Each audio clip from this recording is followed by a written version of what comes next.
Hi, welcome to Mark Bajerski YouTube channel. It's a great day to talk about a subject which is quite profound in many people's lives, especially if you're living it right now. I lived this life, but it was actually quite beautiful, and I'm going to share some of the insights. So basically, what is this about? It's about living with somebody who isn't on the spiritual path that you are on right now.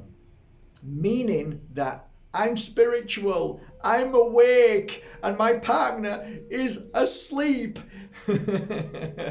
Yeah, bloody wake up, husband! That doesn't work. So I can share many different stories about clients who came to me with this issue. It's not an issue. It's an experience, and I can share with you many times that wives brought husbands to sit in front of me, both together or separate, to be able to help them along their journey. First thing I'd like to say is, after working over 15 years solidly with certain people who weren't ready to be awakened, I don't believe there is anything at all that can give you that pill that they can swallow and have 100% guaranteed success. It's impossible. If anybody claims to do that, no, because a lot of the times we revert back to our old patterns. There's something to think about, because you might be believing that you're on a spiritual path, but how many times do you revert back to your old patterns? I'll just do this, or I'll just do, just one more. What, do it again after that? Or get angry again. And hey, hang on a minute, I thought you meant to be spiritual. You're meant to just go, So, first of all, we need to talk about that. What is spiritual? What does that mean?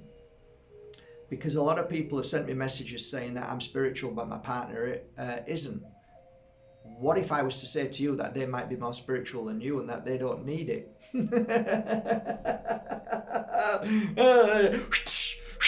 Stop it, Mark. I'm going. Come back. Stop running away from yourself. I'm just giving you different scenarios. And what I'm trying to say is that everybody is different. Every soul is different. Every path that we walk on an individual level is different. We cannot force, we cannot push. But here's the thing that I found. Me and my partner, actually my partner back then, when we're not together anymore, but when we were together, she was reading books from Jackie Newcomb. Jackie's a friend of mine now. I haven't spoken to her for a while. She's a great lady. And basically she wrote books about angel whispers and an angel in my hair and all that. She wrote like 10 or 12 of them. So basically what she did, she got other people's stories and shared that. And so, my ex-wife used to read all of that, and I'd go, yeah, okay, whatever. So was she on a spiritual path then? Was she spiritual then and I wasn't? Well, yeah, looking at it, she was more spiritual because she was more open to it than me. So was she on a spiritual path? So then we end up coming to this mountain from the UK. We lived at home first. We came to this mountain, and all of a sudden, my awakening began at 38 years old. And you can be any age. Oh yeah, it's got to be 38. No, it hasn't. You can be like 10 to have your awakening. You can be 3. You can be 96 to have your awakening. I met somebody at 87 who had their awakening. I met somebody who had their awakening, their moment of, okay, I understand it now, it makes sense, was the last day of their life. So it is what it is. But yeah, my path started when synchronicities started leading me to certain places where all of a sudden now I'm with these people that I thought were crazy. We're now starting to show me things that I knew were there, but I never took notice of them.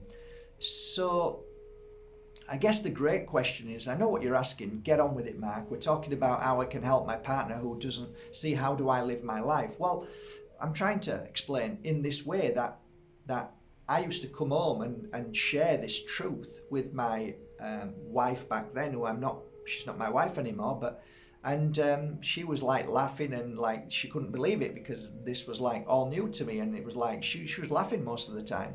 Like, is this serious?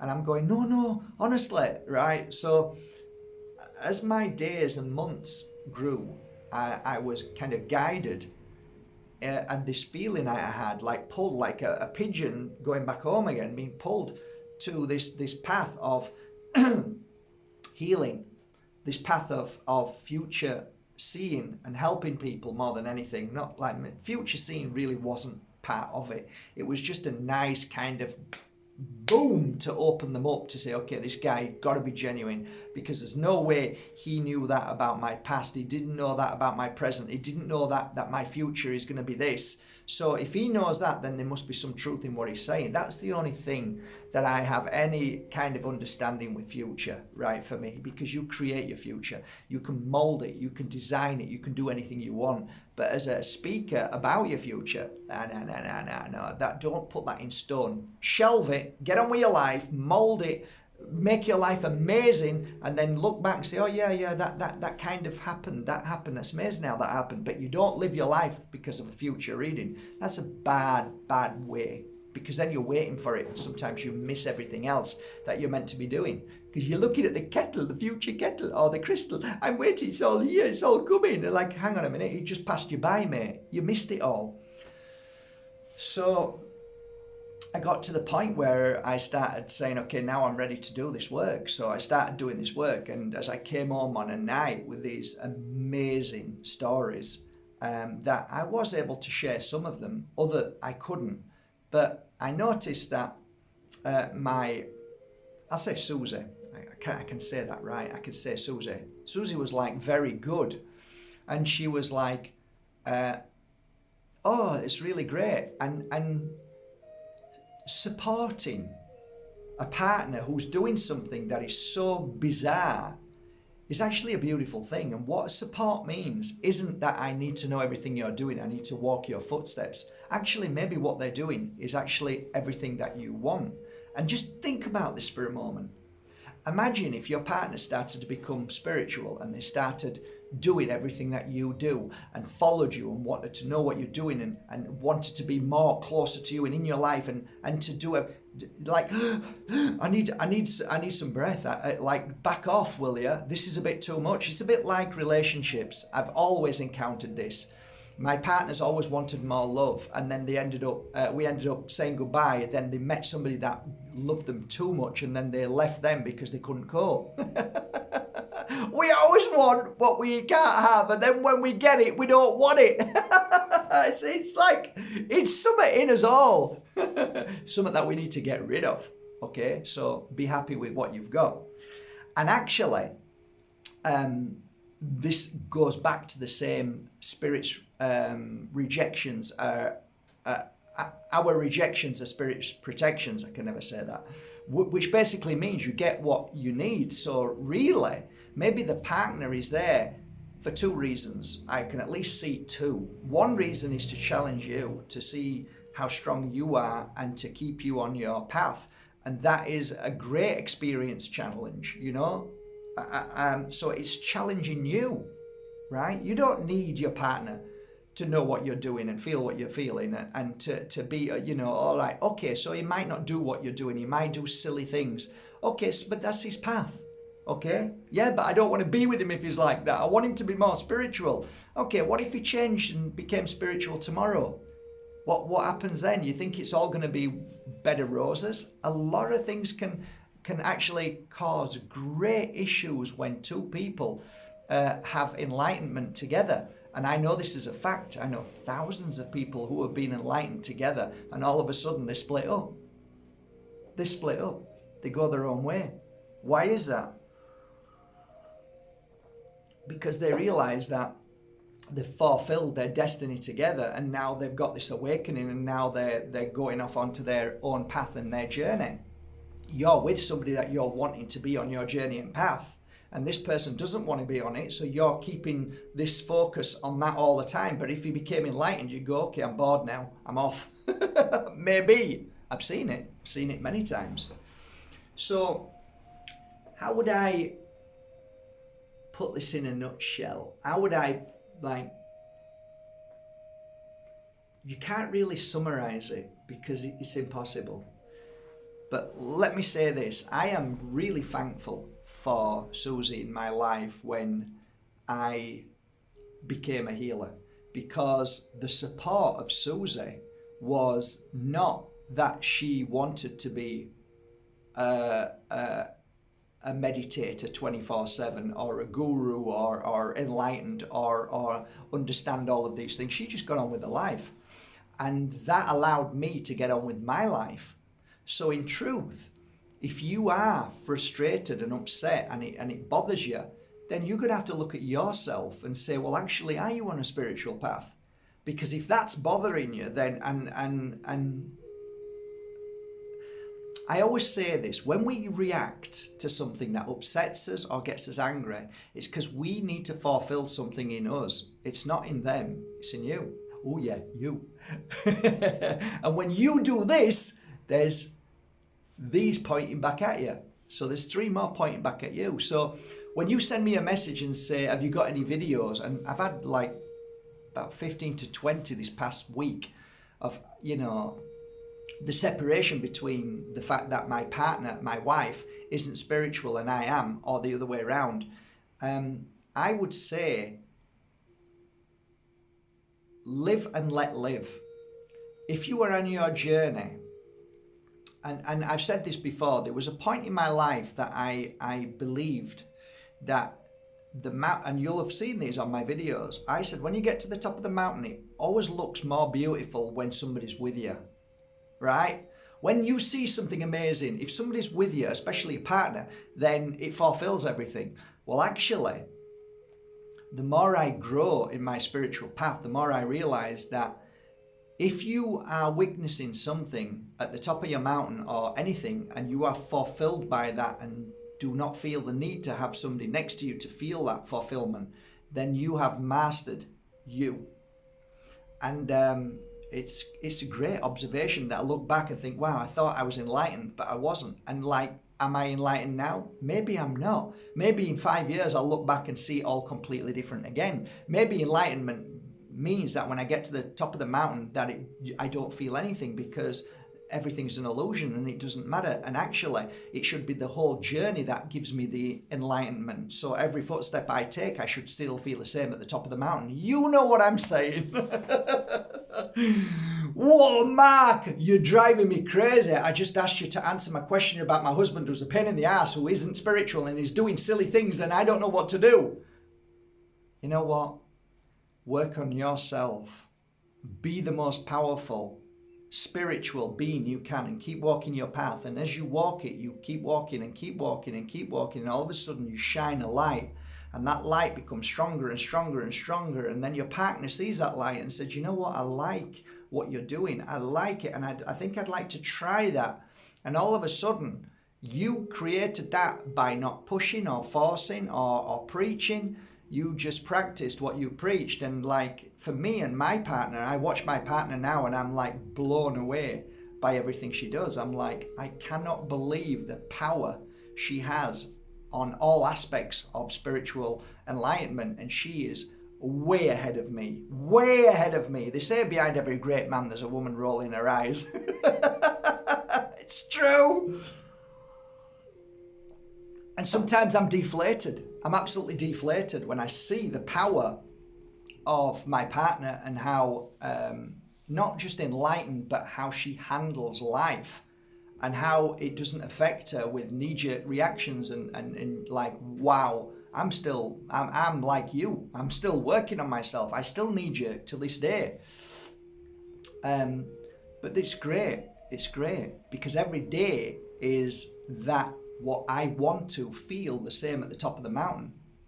I mean, it's a great observation. It's a great insight in saying that if you can be happy with every footstep you take, wherever you are, whether it's with a husband who's not enlightened, because these things are making you upset. And me, we're getting upset. We're getting knee-jerk reactions. We're getting, oh my God, everything's, why is it like this? Hang on, stop looking externally.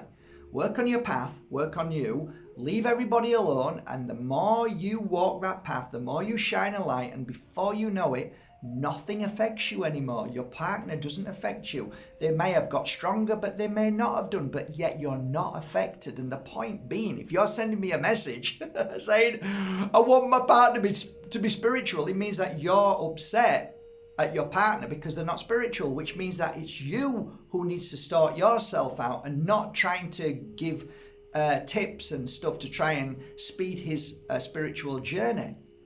You know, I used to get people who used to get extremely angry with me, and still to this day, I have people who literally hate me and would like to kill me. Do you know why that is? When I became a healer, I was so busy that I was booked up maybe between 6 and 9 months sometimes. I was so busy, and I just didn't want to kind of do any more work in between, and it meant that I would have to ring clients and say, look, somebody's really poorly. And there was one point that I really struggled with. I said, look, these are my appointments. You've got to stick at them, Mark. But if there are certain circumstances, you're going to do your best. If you can't do your best, then let it go. So one guy rung me up and said, you've got to come down here. My mum's dying of cancer. And I'm saying, I'm just about to go somewhere, which was, I think, Belgium. And I said, I can't. I've got to go. And he said, no, you have to come now. And I said, no, you didn't hear me. I'm going to Belgium. No, you're coming. I said, who are you to talk to me like that? He says, hang on a minute, mate. You said you're a healer. If you're a healer, you have to come and heal my mum, who's got late stages of cancer, who's about to die. She ended up dying because I didn't go, because I had to fulfill a course where there was about 30 people had paid a lot of money for me to be there and the flights. And because I didn't go to this man, till this day he blames me for cancer that killed his mum. And he wants to, if he ever sees me, he'll kill me. That is the journey that we are on. So this is the enlightenment of life, is that you cannot change your partner. You can try and help, but you can only help to their spiritual path. Look, when somebody says to me, Matt, can you heal this person?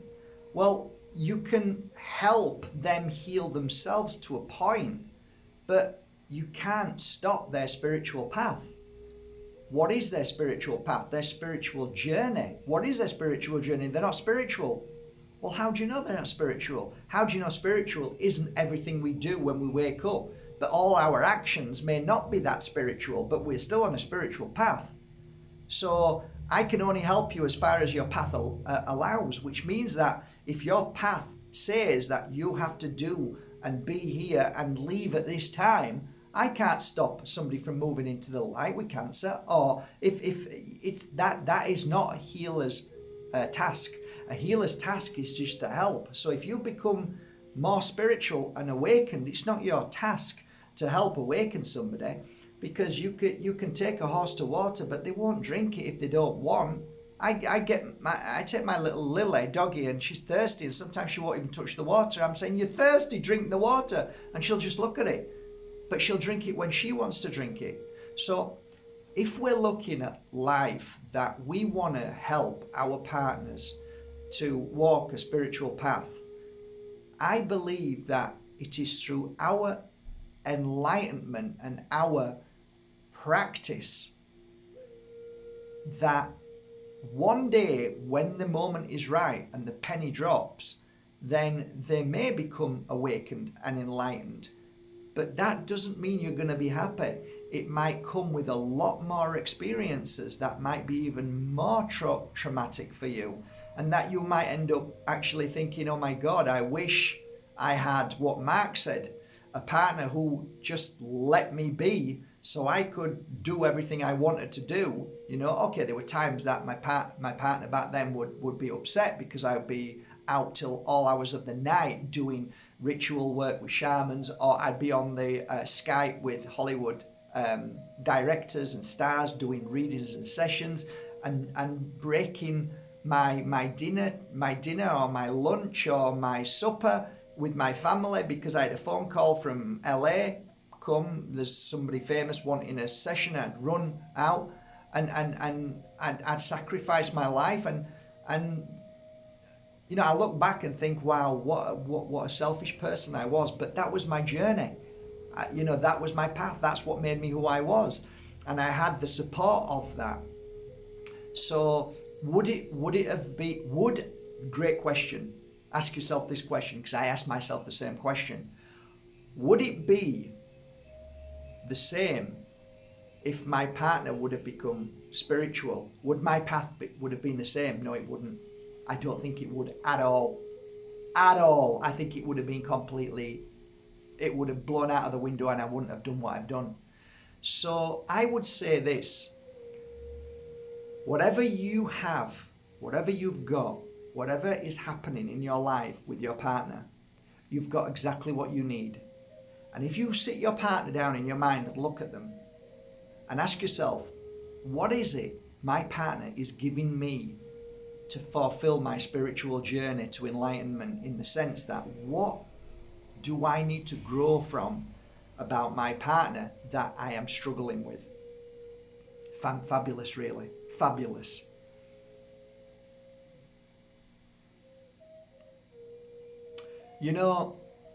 Enlightenment and spirituality doesn't have to have a friend.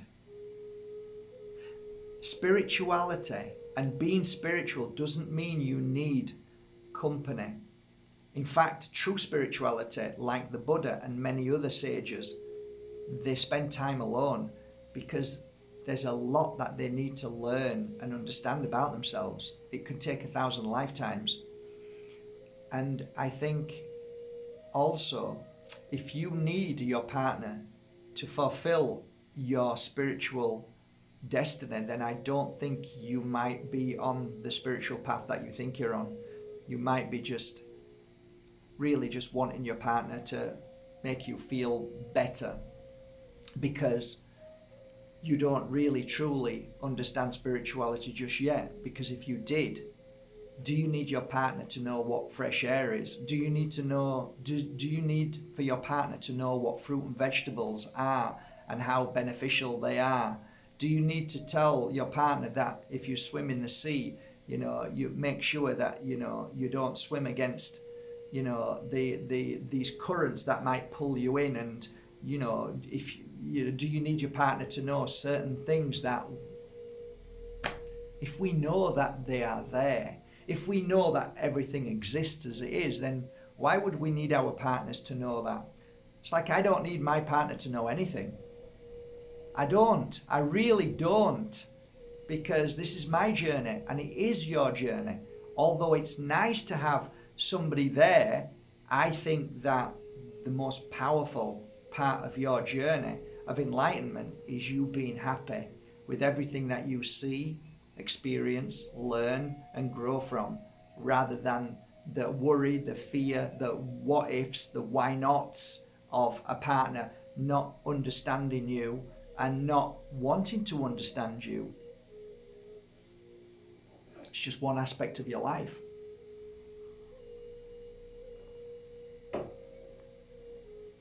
And on a final note, if you're meant to be together with your partner, you will be. If you're not, then you won't be. It's as simple as that. It doesn't matter how hard you try. If you try hard to keep them it's a difficult one, because for me, I've seen this so many times. I want my partner to be this, I want my partner to be that, and I'm like, oof, dangerous stuff. It really is dangerous stuff. What I've seen over the years when somebody is wanting their partner to be something, it's dangerous stuff. It's a bit like the woman meeting a man and the man not living up to the expectations of the woman, vice versa as well.